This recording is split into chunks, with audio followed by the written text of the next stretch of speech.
our buddy Matt Moscona, AFR, after further review, and also stands for a furry rabbit. Matt, what's up? Y'all convinced me to switch from Latte Larry to Black Rifle. There we go. Latte Larry's a freaking poser. Oh, man. So what's good? How's everything down there? Man, it's status quo. Honestly, people are really excited about LSU baseball starting tomorrow, man. It's LSU baseball is a weird religion down here. It's been a love affair for like 40 years. The rest of the country probably doesn't get it, but man, there'll be 12,000 people freezing their T-Heinies off at the Alec Buck Stadium tomorrow night. That's what's kind of driving the ship right now. Yeah, you guys, you have again. It starts tomorrow all across the country. Y'all have Western Michigan coming down. Yeah, so it's officially the start of this will be the first time they play outdoors season, because Western Michigan's probably been practicing in a gym somewhere because their field is frozen. So competitive advantage on as far as talent and having actually played outdoors. Every advantage you could possibly have, LSU has. So going into this weekend. Yeah. So Western Michigan, good luck. Most important person on LSU is the bus driver this weekend. But Matt, we want to talk to you about something, and you've covered it. I want to get to baseball, a little bit of football, but this Dale Brown court situation. Apparently, just like we had Tim Brando on here, who said what was going to happen, the board was going to approve this. My question is, Sue Gunter, and if you don't know, it was Dale Brown Court.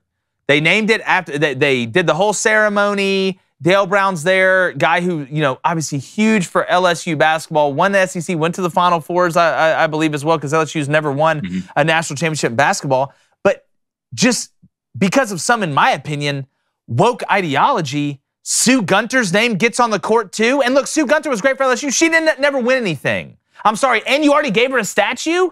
You're going to give this lady a statue and put her name on the court? Could she at least win the SEC once? Or something like that? Kim Mulkey is going to be more important to LSU women's basketball by year 4 than Sue Gunter ever was. And the most ironic part is that Dale Brown helped Sue Gunter get the women's program going. So, Matt, is this just politics of a Democratic governor trying to help out his Mary Warner on the way out? That's basically what it amounts to. And I do want to say, like, for me, it's never been a resume comparison of Dale Brown or Sue Gunter. Sue Gunter was a fantastic woman. She passed about 18 years ago. She died in 2005 of emphysema.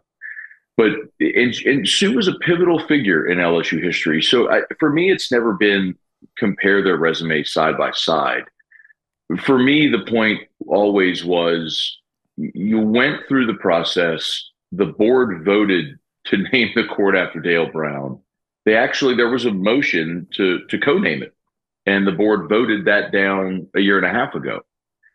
You trot 87-year-old Dale Brown out there, you name the court after him, and then the one board member that didn't get her way through the stated process decided to circumvent that process and pressure the governor because she's a very wealthy supporter. And the governor tried to push it through quietly, and it just didn't get done quietly. And so it became a big mess. And guys, the most disappointing part of the whole thing is, and they voted now, and it's going to be jointly named, but it's ruined for both of them. I mean, it's for Dale Brown. You took the honor of a lifetime that he didn't ask for, by the way.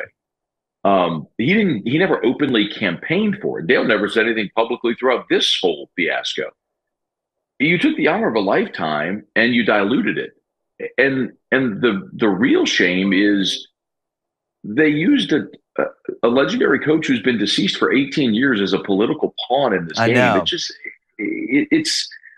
It just reeks, man. The whole thing is so disappointing. So, I mean, guys, I've joked, let's just keep hyphenating the court. Pokey Chapman went to Final Four. Bob Starkey went to a Final Four. Van Chancellor went to a Final Four. Kim Mulkey's going to get there. Let's just hyphenate names all the way across the court.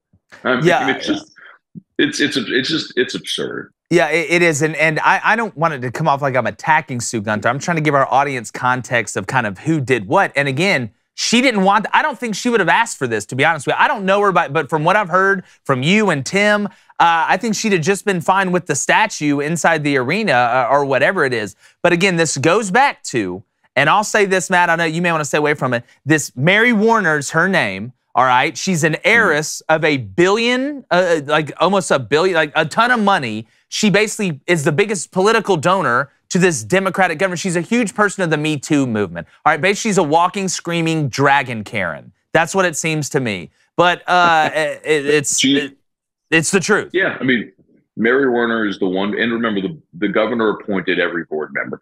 And so, and he's on his way out. His term is about to expire, and this board will term off of the board of supervisors. So they tried to push this through before they were all gone. And ultimately the governor, at the behest of Mary Warner, pressured this board to change it. So yes, I mean, it was essentially one wealthy person who didn't get her way in the stated form of a Hall of Fame or a court naming or building naming or something like that. Because the vote originally, guys, was 12-3. I'm not trying to go too deep into the weeds of this, but Mary Warner was against it. The student member of the student representative on the board voted against it as well. She sort of just went hip to hip with Mary Warner. And then there was a man named Jay Blossman who voted against it, but he also voted against the co-naming. He just didn't like the process and said he would have voted against any naming at all. So it wasn't necessarily what about his Dale name? Brown, Sue Gunter thing. I'm sorry? What if they had tried to name it after Jason Blossman? I bet his ass would have voted yes then. Can I throw my name in? Yeah. Look. Why not? Let's hyphenate. I could use a hyphenate. It could be Pokey Chapman, Kim Mulkey, Will Wade, Sue Gunter, Dale Brown, Blaine Crane, David Cohn, Jake Crane, Flame. I went to Baton Rouge one time and I had a great time. At least you can remember yours. You know what, guys? Too, but there's one of Kim Mulkey's current assistants is a man named Bob Starkey, and Bob Starkey was an assistant under Sue Gunter as well. Left, and then Kim Mulkey brought him back. He also coached on the men's side under Dale Brown too, and Kim Mulkey brought Bob Starkey to a press conference earlier this week, and he said, Sue Gunter probably would have been embarrassed that this sort of circumvented the process in the way that it all went about, but also that she'd be honored to have her name on the floor. And I agree with both of those things. I agree with everything that Coach Starkey said, but that's also still not the issue. The issue is that the issue was done. And because the process was circumvented now, we've had this giant mess over something that should be an honor. Guys, I can never think, as much as we've talked about this over the past month, I can't think of one time ever when a former player, coach, whatever, was honored with a statue, a field naming, a building naming, a jersey retirement, anything where it was anything other than celebrated. That's why I think that's why this has gotten so much attention, because it's just so bizarre to do this. But it's the weak leadership of a governor who's strong-armed by one very wealthy donor. And I just keep saying, guys, it's just sad. It's just a very, very sad thing. It really is. Man, thanks for breaking that situation down for us, because we had a lot of questions, and Tim Brando came on, and we know that the review board met after we talked to Mr. Brando, so we wanted to get your thoughts on it. LSU football, though, I mean, we're going to talk a lot about Jaden Daniels returning for the Tigers this season, because you look around the landscape of the SEC, Alabama doesn't return a quarterback, Georgia doesn't return a quarterback, and I want to talk to you about Georgia here, your opponent from this past SEC championship, because Todd Monken now is going to leave as the OC and take the Baltimore Ravens OC job. Mike Bobo returns again. Georgia fans are kind of divided on Mike Bobo's tenure at the University of Georgia, but he helped, Aaron Murray become the all-time SEC passing yards leader, most touchdowns in SEC history. What are your thoughts right now on the University of Georgia? Are they still the top dog to beat with that favorable schedule, or maybe take a step back here with the change in offensive coordinators, Matt? Yeah, Cone. I mean, I think all of a sudden Georgia becomes fascinating, right? Because when you lose your quarterback and your coordinator, all of a sudden the question turns to Kirby, all right, how do you replace that wildly successful guy that helped you get over the hump? I mean, in some ways, guys, I don't know if this makes sense. You'll tell me if you agree. I look at Clemson with what happened there over the last 2 years. You lose Tony Elliott, you lose Brent Venables, and very clearly, and obviously Trevor Lawrence.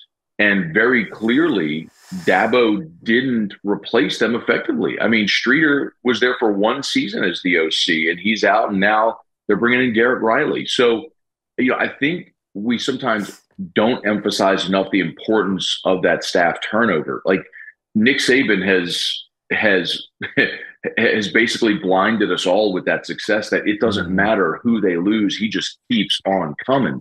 But Kirby's got to prove it, right? I mean, Kirby's won a lot of games, but obviously the last 2 years with the staff in place as it was, he won championships. Now with that turnover, how do you do? Guys, look at Baton Rouge.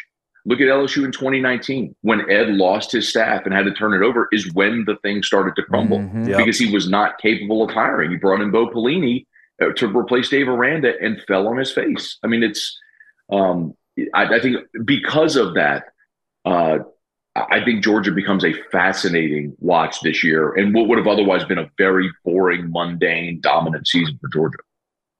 Yeah.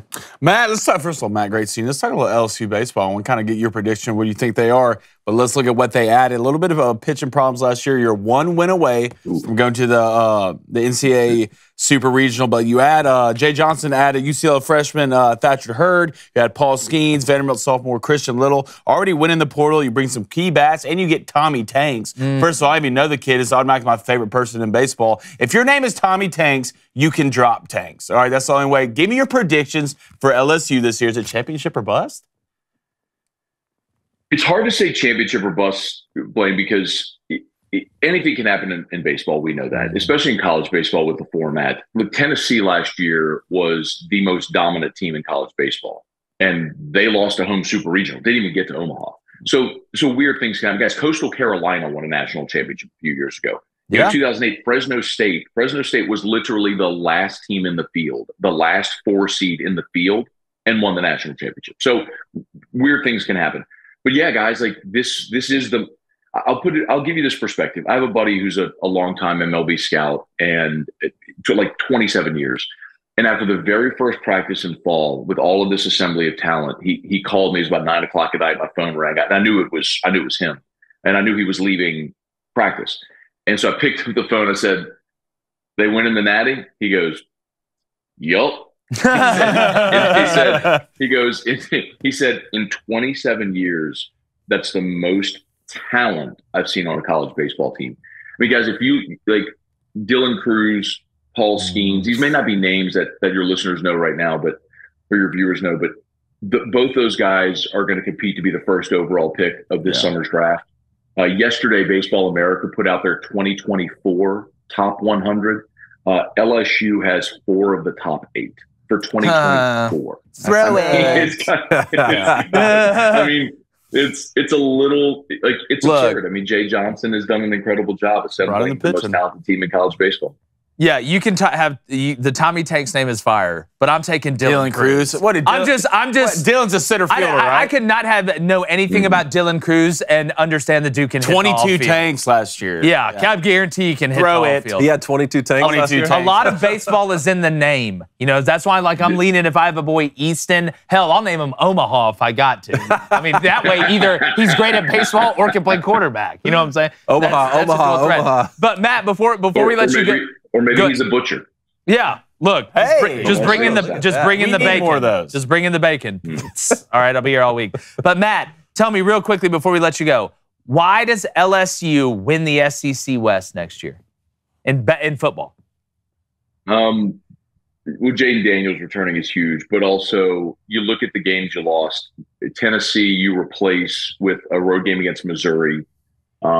Texas A&M has to come to Baton Rouge. Yes, you got to go to Alabama, but a non-conference game. I mean, I think that they'll beat Florida State this year as well. So, yeah, and then you look at Alabama. I think you lose Bryce Young. I don't know what's sitting there at Alabama. I think there's legitimately sort of chinks in the armor there. So, I think LSU should be, when we all are at SEC Media Days next summer, guys, I think LSU should be the favorite to win the West. We'll see if they can go do it, but the stability, the pieces are in place there for them to win it again next year.